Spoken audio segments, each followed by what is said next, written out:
ગુનાખોરી અટકાવવા સુરત પોલીસનું વિવિધ વિસ્તારોમાં કોમ્બિંગ તેમજ વાહન ચેકિંગ હાથ ધરવામાં આવ્યું। સુરત પોલીસ એક્શન મોડમાં આવી છે। ગુનાખોરી અટકાવવા સુરત પોલીસનું વિવિધ વિસ્તારોમાં કોમ્બિંગ તેમજ વાહન ચેકિંગ હાથ ધરવામાં આવ્યું। ડિંડોલી પોલીસ દ્વારા ભેસ્તાન સ્લમ આવાસ વિસ્તારમાં કોમ્બિંગ હાથ ધરવામાં આવ્યું હતું। ગુનાહિત ઇતિહાસ ધરાવતા શખ્સોના ઘર પર પોલીસ દ્વારા સરપ્રાઇઝ ચેકિંગ કરાયું। 50થી વધુ હિસ્ટ્રી શીટરની પૂછપરછ કરાઈ। 4 જેટલા ડ્રોનની મદદથી પણ વિસ્તારમાં શંકાસ્પદ જગ્યાઓએ ચેક કરવામાં આવી। કોમ્બિંગમાં ડીસીપી સહિત 100થી વધુ પોલીસકર્મી જોડાયા હતા। આજરોજ ભેસ્તાન આવાસ જે ડિંડોલી પોલીસ સ્ટેશન વિસ્તારમાં આવ્યું છે ત્યાં કોમ્બિંગ રાખવામાં આવ્યું છે। એ સવારના 3 વાગ્યાથી અમે આ કોમ્બિંગ રાખેલું છે।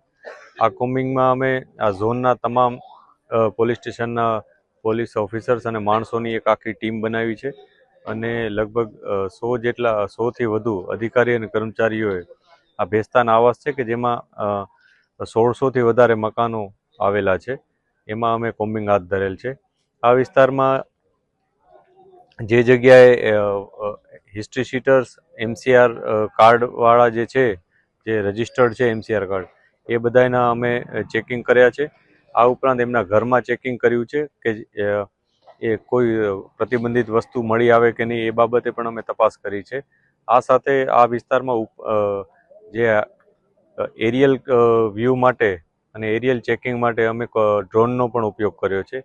એની સાથે અમે વાહન ચેકિંગ અને બહારની બાજુ જે બેરિકેડિંગ રાખી અને આખો વિસ્તાર કોર્ડન કરી અને ચેકિંગ કરવામાં આવેલ છે। કેટલાક લોકો અમને મળી આવ્યા છે અત્યારે એ લોકોનો અત્યારે અમે પૂછપરછ કરી રહ્યા છીએ અને જે લોકો નથી મળ્યા એની અમે આવતીકાલે અને ત્યાર પછીના સમયમાં ચેકિંગ કરશું કે એ લોકો આ સમયે ક્યાં હતા।